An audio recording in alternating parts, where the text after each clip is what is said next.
everybody.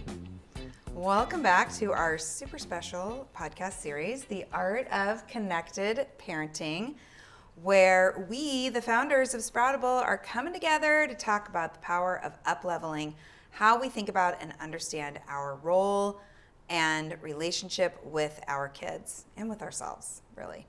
Just to remind you of who we are, I'm Casey O'Rourke, host of the Joyful Courage podcast, positive discipline lead trainer, mom, adolescent lead here at Sproutable. With me are Alanna Beebe, the managing director, brilliant, thoughtful mama, and positive discipline parent educator, and my friend Julietta Skoog, also a mom, early years lead, and positive discipline trainer. And I just have to say, we are also so much more, okay? We are so excited to continue to dig into this work with all of you listeners and with each other. Thank you so much for being here and tuning in. Last week, we talked a bit about how when we're intentional about our parenting, it is an opportunity for personal evolution as well as a cultural revolution. We shared the ways we are actively reparenting ourselves and spoke about the importance of our personal stories and how our childhood stories translate to how we show up in our own parenting. The ongoing loop of interpersonal relating, right? So make sure you check that out if you haven't already. This week, we're talking about guilt, shame, and self-doubt. Good times, but real for all of us, right? So let's just start right there. How has guilt and shame and self-doubt, how has that shown up for you all on your journey of parenting? Well, how has it not is the real question, Casey. When did it not show up? When does it not show up? And they're also different to me. I think the self-doubt, as I shared last week, immediately showed up the minute I brought my baby home and had a colicky baby, and suddenly what I thought was going to come naturally to soothe and care for felt so shaky, which of course it does as a brand new parent. So self-doubt kind of comes along with the baby, I feel like, or or however a child comes into your life. Because it's that instinct in terms of just keeping them not only alive, but I mean just the weight of responsibility. It's so major. So that's the part I think for self-doubt that has always just lived in, and within in those waters. But I think I don't know if you both feel this way, but as a parent educator and parent coach, or here at Sproutable, I get the extra layer of maybe some shame that can grow when my kids are being kids, being total human beings. And just having those extra set of eyes on me, I think, is when it can show up. When it has the potential to grow in the petri dish is when I notice it. That's what I would say. How about for you, Alanna? Yeah, I think that there is the internal process for me, and then there's the external process. And the internal process, I don't have much self-doubt. Like, that's kind of how I live in this world, which is a strange thing and really helpful. However, I have a lot of self-doubt when it comes in relationship with other people outside of myself, you know what I mean? As in, how am I supposed to show up in this situation? Because so this is where I want to bring it to the external. So I think that there's this external idea that we all live within, wherever we live in the world, whatever community or culture or family we live in, of how we're supposed to show up, how kids are supposed to show up, how adults are supposed to show up, how we're supposed to show up as a parent, how we're supposed to show up as a teacher or whatever, that there's like this role to fill. And a lot of these expectations are just unnatural, you know? So for me, that, just like the baseline of it is, if we talk about, a kid having a tantrum or something, right? The role where we live is, you need to stop that tantrum, right? Yeah. As in the adult in the situation. You should be stopping it as the teacher or the parent or whatever. It's your job to stop that child's tantrum.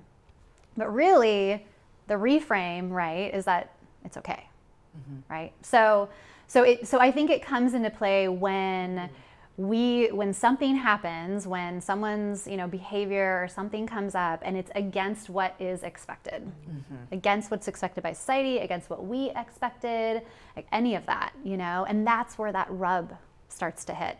And so then maybe it rolls into guilt or shame or self-doubt or, oh my gosh, I should have done better. I could have done this differently. And that's, kind of this level of shame and guilt and self-doubt. And then I think there's this deeper shame that some of us have when we know we messed up, like for ourselves, right? When we really are like, oh, I do not like how I showed up in that situation. I never want to do that again. I don't want to feel that again. And that level of shame is so deep. And that's something that we all feel at some point. And I think parenting for me has been the place that I've felt it the most, That moment when our head hits the pillow at night. Yep. Like, oh. Replay. Yeah, or even just that prompted me to think about a recent interaction that I had with my daughter and her being like, yeah, when you said that, I did a really great repair after a very judgmental conversation. I'm doing air quotes for those of you that are listening because it wasn't a conversation. It was me sharing what I thought. And then repairing it and owning it, and her response being like, yeah, that was really hurtful and irritating. And I'm so glad that she can articulate her experience of me. And it took a while for me to move through knowing that explicitly from her what her experience was of me, right? And I think that was a shame place just because of how deep it felt. And then also, for me, this storyline that my listeners are very familiar with, so I'll just briefly, but my sweet girl is my teacher, and I tease her about thank God for you, I wouldn't have any content. Her just kind of taking us into this foreign land of taking the reins and deciding, what didn't work for her and what didn't fit for her and how foreign it felt. And then that sparking my own, again from last week, my own inner conditioning around where worthiness comes from. And then my own question of, and I still sit inside of this sometimes, did I show up the right way for her? Should I have leaned in a little bit more? Will she 10 years from now be like, Mom, you really dropped the ball. You could have done this, you could have done that. I don't think that'll happen. And when it does happen, I'm going to be like, do you remember yourself at 16? But yeah, that extra layer, all the layers that we all go through, that we all move through. Well, and that gift of hindsight. And so we do, right, in the moment, gift. Right? The gift. Gift of hindsight. The power, I should have said, the power of hindsight is so. The opportunity. When we look back and we're like, oh, well, of course, Yeah. or here's what I wish you would have done, or what I wish I would have done, or what I wish you would have done in those scenarios. And I was just percolating, noticing that with my kids being younger, that I notice in myself when the shame drops, because we've gotten that feedback of what? You're not going to tuck me in? The threat that I gave. And I was like, no, I didn't mean that. Oh, you took it like that? Do I not get to have a birthday? Yeah, oh yeah, when I took birthdays away for the rest of their life. That was good. John was like, thanks, babe. Really appreciate that. Mess to now clean up. How I get into a little bit of a wiggle of just really trying to turn the tables on them or manipulate myself out of it or justify, And that's my MO. That's where I go to around the idea of mistakes. Well, and did you even hear me do that in my story when I was 10 years from now when she's like, why didn't you do that? And I'm going to serve it right back to her. Don't you remember who you were? Yeah. What else was I supposed to do? What else was so interesting. Yeah. So there's those places too where, as it creeps in, that also reflexes for what to do with that, know. So, and I appreciate, Alanna, your connection between self-doubt of the externalizing and the internalizing, because I think there's a healthy amount of reflective questioning of within our parenting skills of like, what's the right move here, you know, and to be able to actually pause and maybe not doubt, but shift into that awareness. What does this moment need right now? What is the move, as opposed to just being like an immediate, you know? And so kind of the flip side of self-doubt is actually that pause, that reflection, that presence, to just be in the moment and you know, make a decision or try a tool or lean into all the tools we talk about, the connection, the relationship, the curiosity. And whether we're gonna look back and be like, well, that didn't work. Oopsie. You know, well, then that's it. But like, if we've shown up with authenticity in that moment and with that good faith in that moment, then the storyline changes. Well, and I think the presence piece that you were just talking about too also allows us to recognize, like for me, of course, Rowan dropping out of high school to preserve her mental health any parent's gonna kind of freak out, right? Like, absolutely. We're all gonna freak out about that. I had this extra piece around her worth, not in consciousness, but it was a part inside of me, like, what does this mean about her worth and her value? Because that was so drilled in for me growing up. Education was connected to my worth. You mean how everyone else Absolutely. valued her? Well, yes, and also my own. Oh. Like I had to navigate my own.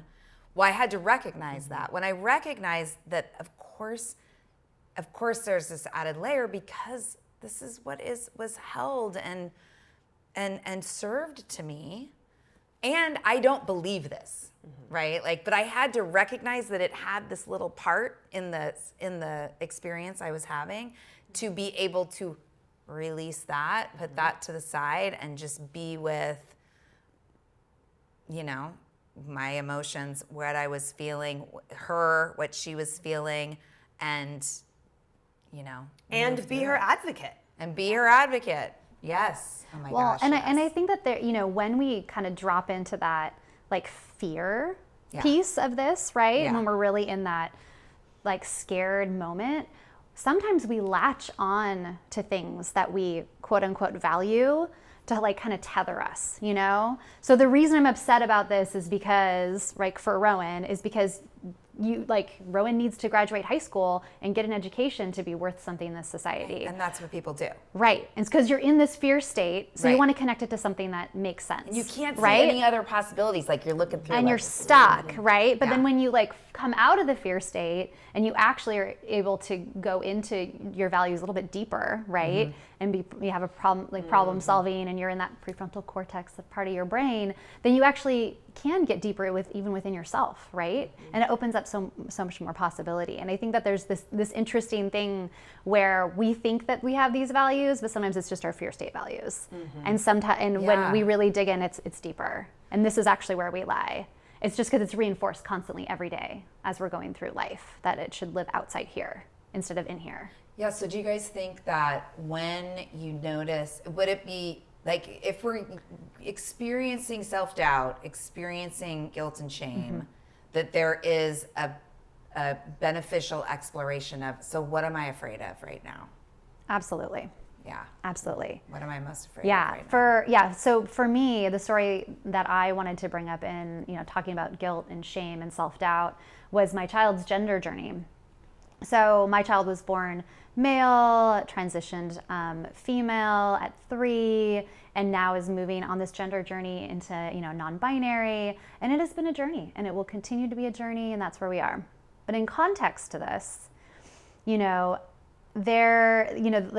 what you were, you know, kind of framing in all of this is, how are we supposed to be in society, and what, you know, I think that like a lot of parents kind of go through this process, and I went through this process. It was fast for me, but this process of, will my child still be loved, right? Will they find love? Will they find connection? How are they going to see themselves fit in and feel connected to their community and to their friends in the greater society? And there can be a lot of fear in that story, you know?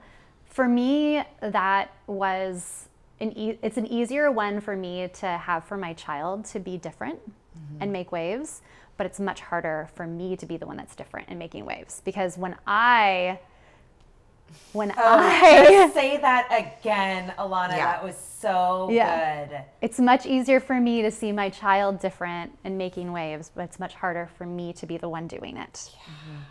So I can live in their individuality, and I can see the beauty that they are and their diversity and their difference from me. And then when I have to show up and talk about my kid, every time I talk about my kid, I'm advocating for gender equality. I mean, that's just like when you use the pronouns they, them, or if someone knows my child was male at birth and I'm saying she, her, in that moment, it's automatically that conversation. There's no way to avoid it. I might be just trying to talk about going to soccer, simple, right? But I have to have that conversation. So then it then becomes my own work showing up in society and talking to people and being like, yep, this is something that I'm embracing and this is my story. Are you going to ask me about it? Do I have to talk about it now? This is drop off. Oh my God. Like how much do I really want to dig into it? And it's because, I'm dealing with my own guilt or shame or whatever about being that person that's going to bring that up. Make that wave, make that person uncomfortable. Don't make that person uncomfortable. Always make sure everyone's comfortable. Always make sure everyone's happy and safe and, and I some of this is, growing up as a female in society. Some of this is just my own upbringing from my family, but that is a story that lives within me that I'm constantly counteracting in this guilt and shame cycle, And so I will avoid it sometimes. I will just avoid using pronouns at all. Sometimes I'm just like Espen because I just do not want to deal with it. Because I have to all of the time, it's always something I'm bearing. So for me, that's where it lies. And I get this practice with Espen and this longer gender journey because they haven't just been like, oh, I'm transgender and there we are and we get to like move forward. It's just been this like long ongoing change process. I'm like, okay, here we are again. And I get to show up again using different pronouns or having different conversation. And I get to just keep practicing it over and over and over again. It's a practice over and over again with these however it's showing up in the story, right? Yes. That we get to notice it again and again. I got it with my third. It was like, okay, third kid, they're all so different. Here's the one that I get the call from the school, and the principal is saying, well, I've never had to call you about behavior before, except when she called me because Violet did an April Fool's Day prank, and I was in the middle of a casino in Las Vegas. How embarrassing is that when the principal calls you? And I was literally... You can so tell you're in Vegas. Exactly. I was like, I'm so sorry. I am here for a conference, if it makes you feel any better. But other than that, disregard the slot machines. But that idea where it is a journey. I mean, we get all these opportunities to practice when it's going to show up. We haven't ever just wiped our hands of it. Once I got over the colicky stage, it was like, okay, now here it's showing up again in an opportunity. And Alanna, I mean, just what you said around how, we have no problem with our kids but how it reflects on us is that extra piece that's coming up. So when we got the call from the principal with our youngest around behavior, it was that chance to notice, recognize the irony of the messaging. Oh, I should have it together by the third kid. Oh, this is what I'm teaching and practicing, so I should, quote unquote, have all the answers, which, as we know, the people that are truly in our Sproutable community know all of our great messy stories, and they love them, and I tell them all the time. But that piece of also with my husband being a PE teacher and it happening in PE, also that trigger, that guys really screwed activation, right? It's like all these things you messed up. But having that chance to say, to really practice, I sat up. I was like, yes, she did. Mm-hmm. This is something that we are totally practicing. Thank you so much. We get to join with her even more and be her advocate in that way. So it's certainly not, an outward gender, but it is the way she moves. She's aggressive. She's physical. She does not fit in the box of the girls who play kitty cat at recess. Yeah. Someone cuts her in line, she's going to body check them, just like she does at hockey, you know? So also that part around feeling the messages, or, you know, of what she should be, and saying, no, actually, this is the advocate work that I get to do, the acceptance that every single child has their own true essence. You know, thinking about your story with Rowan, and wow, that's yes, I have to tell the story, one other story on this one now, that because your story reminded me, and you're involved in this. Okay. Because I love also, like, when we can stand inside of that for them, not for them, for ourselves. And I love how, like, the people that are coming to us, like, okay, what's up with your kid? And we're like, yup. Like, I love it. Like, it's like, oh, I was driving to Julietta's, right? Like 5 years ago. And we had just had this whole conversation around how walk into any bathroom in any high school in America, and in the handicap stall is a circle of kids passing around a nicotine vape, right? And we were, I asked all these curiosities. Had she partaken? Like, tell me more about it. We had a whole conversation. And a couple days later, I'm driving to your house, Julietta, and a call comes in from the high school, and I answered, and sure enough, it's the dean of students saying, well, we got a hot tip that Rowan was vaping in the bathroom. I was like, oh, did you catch her? He's like, well, no, it's a tip. And I was like, oh, this is great. I'm so glad that this is coming up. He's like, oh. I'm like, oh no, we have full conversations around vaping around the table. And it just felt so good. And the absence of shame and guilt, because I was like, yeah, dude, I know. We talk about this. Exactly. The minute that that part of owning it, talking about it, saying, great, thank you so much. We're working on this. This is what actually we've been practicing at home too. Yeah. So we'll keep doing what we're doing. We'll keep tightening up. Let's open that conversation. Thanks for letting us all be thanks for being on the team. For her. Yeah. For totally. Leona. Yeah. So, and now moving into, so we talked a little bit about like how fear can feed in our own fear, but let's talk now a little bit about why is it so important, right? And to pay attention to what's going on for us, because ultimately, and I talk about this a lot with my people of teens, how we all want them to talk to us and share with us and come to us. And you gotta know what you're getting into if that's really what you want. Because if you create that space and it feels safe, they will. And what they come to you with and what they share with you is a lot to hold. So talk a little bit, let's dig in. Like, scared and worried is gonna come up, has already come up for everybody. I mean, come on. Yeah. On the parenting journey, it's not gonna go anywhere, right? Things will happen where we will feel fear and worry. Why does it matter how we show up for our kids in those moments, right? When maybe they've come to us or we've heard from secondhand something that is really concerning, right? Why is the space we hold or the way that we hold it important, would you say? I think for me, when we show up in a really uncomfortable space like that, and we're bringing up our own stories of shame or guilt, we're managing the conversation and almost driving it towards a place that we want our kid to be, right? It's like this, it's like a manipulation, you know, in the story. You know, even if we use curiosity questions to ask more about it, are we asking curiosity questions to get them to tell us that they were guilty, right? To fess up? Like, is that really where we're trying to go? What is the intention behind? Like, what is this? And so when we can say, and what's really helpful for me is actually to say out loud, either for myself or my kid, you know, this is what's coming up for me. This is how I'm feeling in this. And then allowing the process for them to have their own process, right? Their own perspective. Yeah. Then it opens up the learning for them too, you know? And it opens up like this possibility of where it could go, because maybe we just want them to tell us that they're actually guilty, so then we can come down and be like, well, this is what you should have done. Right. You know, so we can feel better, and then we're like, oh, I did my job. Right. Now I don't feel guilty anymore because I came in and told them what they should have done. You know, great. Yes. Did my job. Right. I love the distinction of like the intention behind curiosity, right? Like, how do you think that made the other person feel? Exactly. Right? Exactly. Versus, wow, I wonder what the experience was of, you know, your friend when that happened. What signals did they give you? How did you read that? Right? Exactly.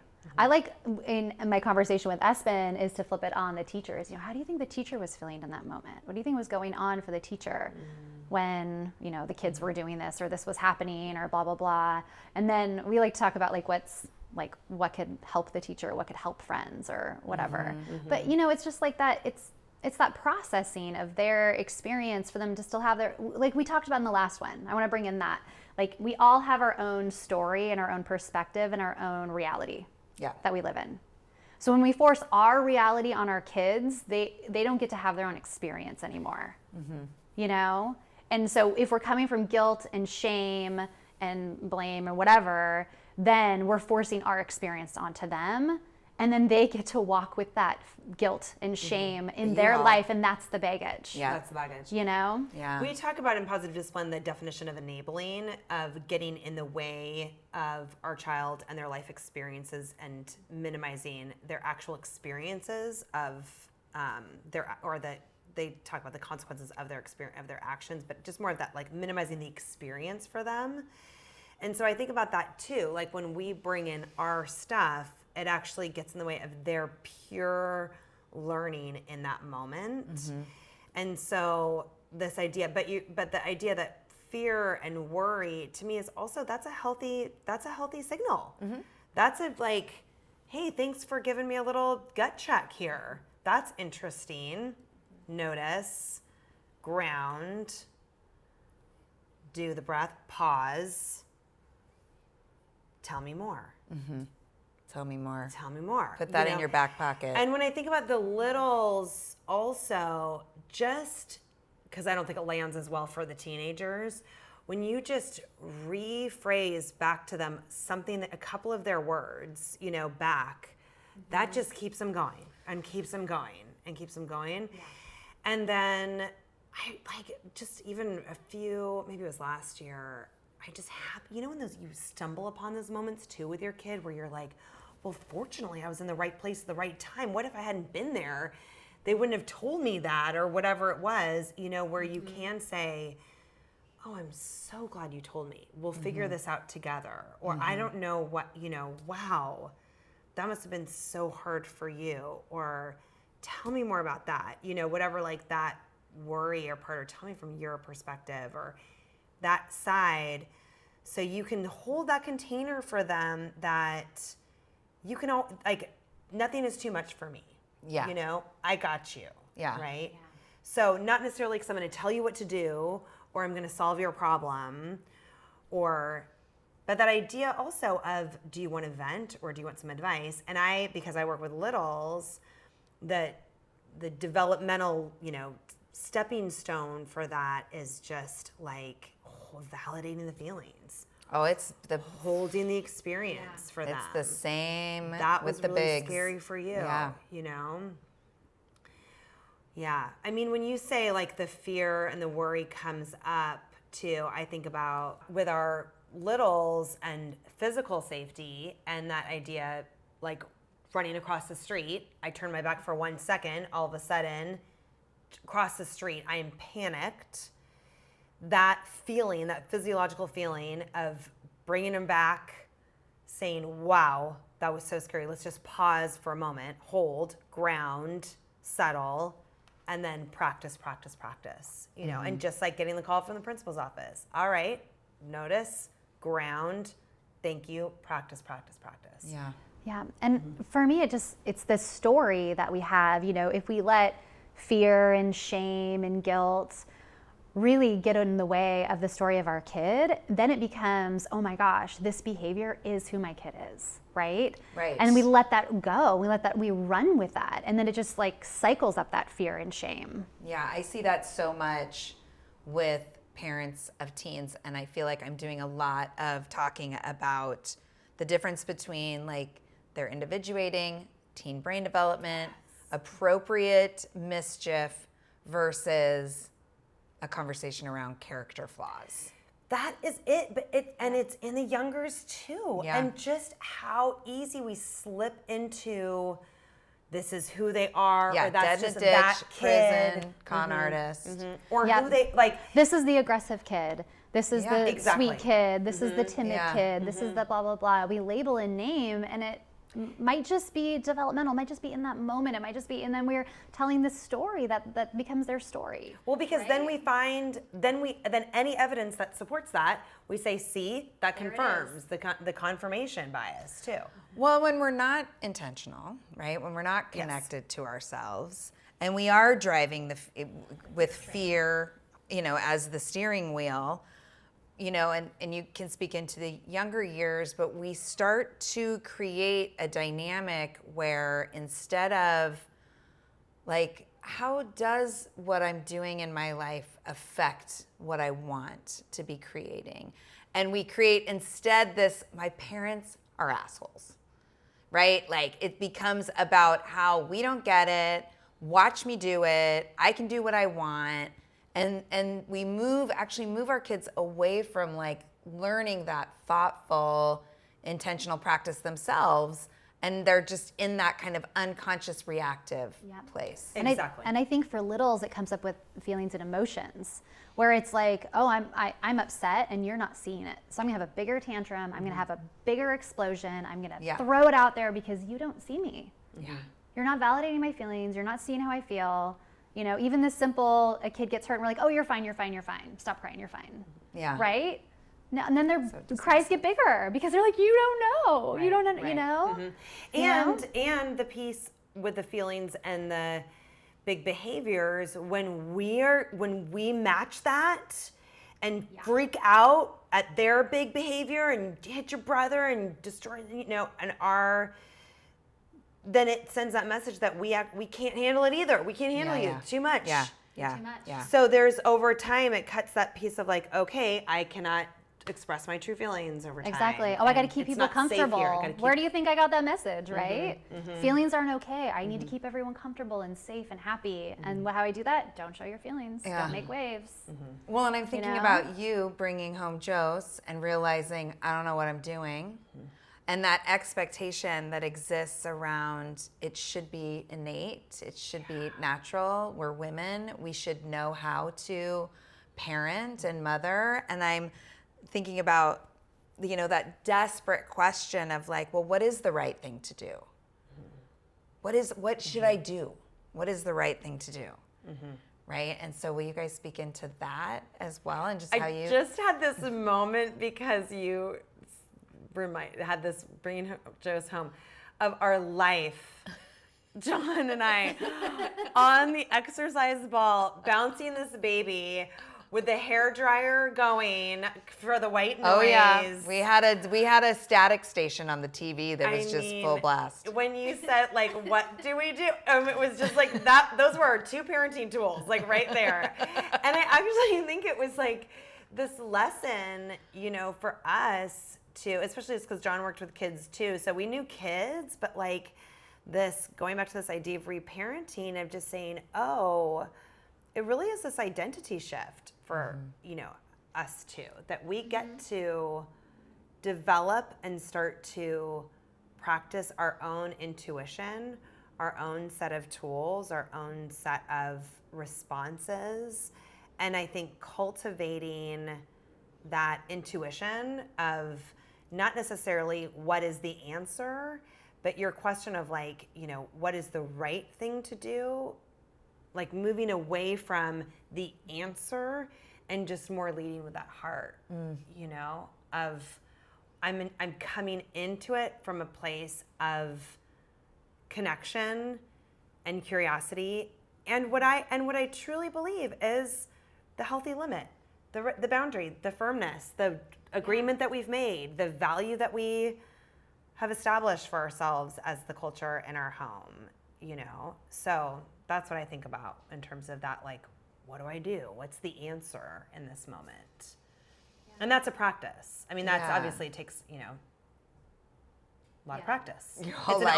It's an ongoing. I mean, that is the practice. That is the work. Right. And you, whether or not you get it right or you get it wrong, isn't necessarily going to be like given right back to you as a grade. It's going to be that feeling that you have that we talked about, like that feeling of that sweet spot of like, we're growing together, or this landed, or I feel good. I feel strong. Even if the person on the other side, whatever child it is disappointed or upset or has big feelings around it, or it's messy or it takes time, it's still, I feel it's like that feeling inside, you know? Well, I have a question for you on that note, Alanna, which is like you mentioned intuition, Jules.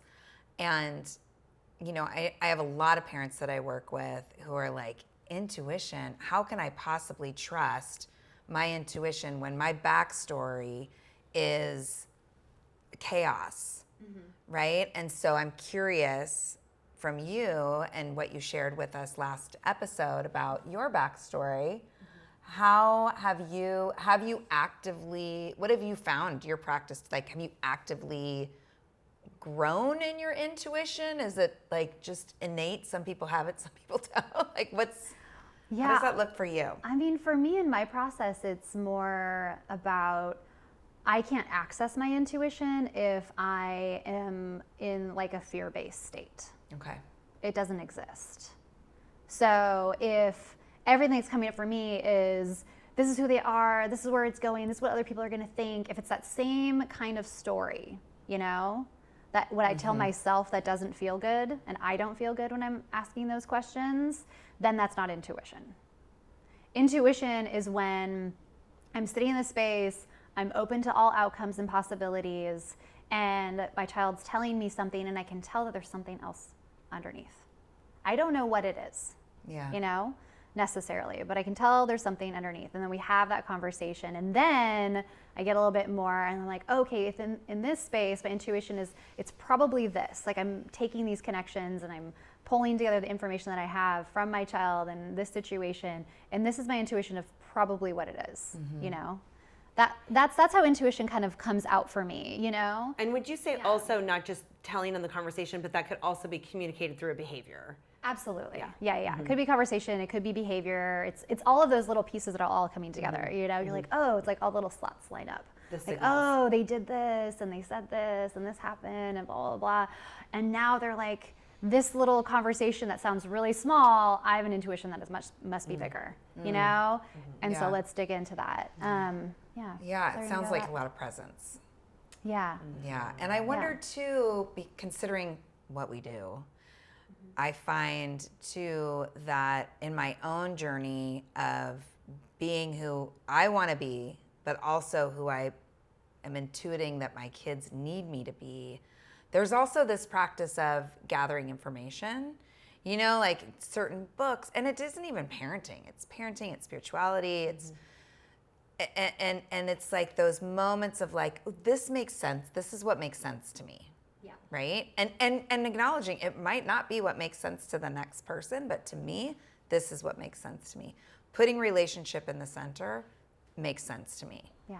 And me, it's like the brain pattern, you know, the neuroscience. Yeah. The science around emotions in the brain and how we feel and our lid flips and all of that. I mean, that is like, that's so helpful for me because it finally gave me the answer to the feeling, why feelings are okay. Yeah. Right? Yeah. So it's like looking for the answer for the questions that you have where you doubt yourself. Right? Exactly. Where does that exist? And what is that connection for you? Because there's so much out there in the parenting science world around, you know, brain development, child development, you know, the self-growth work, you know, Adlerian psychology, all of that. But what is the answer you're looking for where your self-doubt lives? And how can you find that so then you can show up for your kids in the way that they need you to, you know? You know how they say you should surround yourself with people that are smarter than you? I'm like, hello. I totally am having a moment of like, God damn, these girls are so fucking smart. I love it. I was just remembering just within the last couple of weeks when we had a family meeting, and I'm just, you know, patting myself on the back for guiding our family at this family meeting.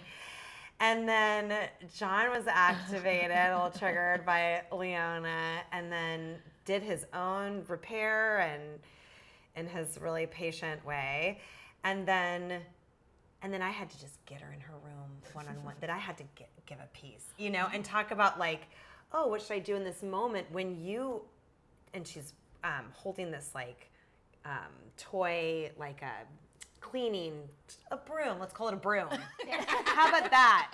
Don't you surround yourself with such smart people? That was so smart. I just snatched it out of her hand. You know, yeah. It came so quick. Just like, you listen to me right now. Yeah. It just came so quick that there was not even a moment for self-doubt, like what to do. Fire that just It's the lick of the fire. Oh yeah. That's like, doubting, was it all a house of cards? Because if I can do this in the moment, you know, are all the other times when I'm so responsive and all those things, like there's some doubt around that. And so just the nuance, like you articulated, Alanna, like around what that means and who we are and our own stories. And I just love this idea of being like, we're all on this personal journey to be like, what is that? How do I answer that question within myself? You know, and what's the part from here and the part from here in this book that will help me move the needle just a little bit more? And then when we know? do that work, right, when we like recognize it for ourselves, we give our kids to have the space to have their own experience. We don't have to control it, right? Just want to. Right? We all want to do that. We're all trying, we're all practicing. Right? Okay, so then the next step, right, is this like living in this practice of being like, okay, sometimes I get it, sometimes I don't. Sometimes our kids get it, sometimes they don't. Like, that's just how we are. We're in this messy, nebulous, in and out thing because sometimes we need to keep relearning something. We miss something maybe, so we got to keep doing it. Yeah, right? Spiral. It's okay, right? And then here's the next thing that we talk about at Sproutable, which is when we can then go, oh, instead of trying to stop the behavior, like what is missing, right? What's missing for our kid? What skill? What do they need to learn? What's missing for us? What do we need to learn or reflect on? Right? And we can move to that place of intentional parenting. Or I have another reframe of that, and this is what we're going to end with today, and then your quote. What, considering the stories that we've shared on this episode at the start, what has served us as far as our guilt and shame and self-doubt story? How has the exact kid that we have served us and taught us to evolve inside of that story? Well, just to even cap that one of just from a couple weeks ago and me being so, you know, like the fire coming out, I recognized that it was, that's the narrative of like, you listen to your dad, you listen to the father, you know? And so just because it doesn't come up so often because of that, they don't have such a contentious relationship, or it's not that's not the narrative in our household so often of like, you've got to listen to me in this, so it doesn't come out. And so because it did come out in that little way in John, I was like, oh yeah, I've got to reinforce that for that safety part, you know, that 6-year-old, right, that I was, that was like, do not make waves, get really small, just do what everybody says, fly so low under the radar. So that serves me, right? Is that reminder of, guess what? I get to take care of that little part of me. The kid that I have that's right now gets to help me evolve with this generation of being like, you get to be big and loud and strong and hear me roar, Leona. So I think all of those parts totally serve us as the messages of like, here's the place that we get to keep practicing. Oh, this is showing up again. That's so interesting. Yeah. Yeah, for my kid, it's really that gift of taking space, you know, being like, here I am, unapologetically, I'm going to live here, and this is who I am, and this is what I believe, and here it is. That's it. And we don't have to be the good, you know, just there's not good, there's not right, Yep. you know, and that, you know, I could say something that could be quote unquote a mistake or be hurtful to someone, and I still like deserve to be in the room, you know, like it's okay. I still have value. Yes. You know? Yeah. And that for me is the gift of Rowan too, is really helping me relearn like value is innate. Worthiness, we are worthy because we are. Because we be, because we exist. And she's badass. like my kid. She's so bold. I'm so inspired by her boldness. Sometimes I'm like, whoa. But even then, I'm like, God, wow, balls on this kid, you know? So. And I think that this idea of opening up the range of possibility for them, and instead of just being like, oh, this is who they are, okay, we figured it out, and but just sitting back and witnessing, getting out of the way and allowing them to be their true essence and evolve into whoever it is they are going to be. And we get the gift and I always say that, like, it's a gift, and it's like, it really, like, I just think, wow, how lucky am I, you know, to just like witness. Like, that's part of the Brene Brown parenting manifesto, right? Right? Like, you get the gift of seeing me, or the like the messiness of me. That's not what she says exactly there, but like, and I get the gift of truly seeing you. Yes. You know? That's Well, right. and speaking of Brene. And we got to read this Brene Brown quote. All right. So this is from Atlas.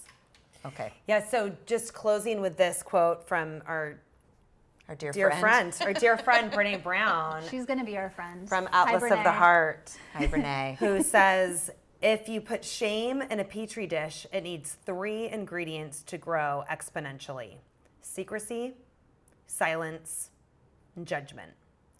And if you put the same amount of shame in the petri dish and douse it with empathy, it can't survive.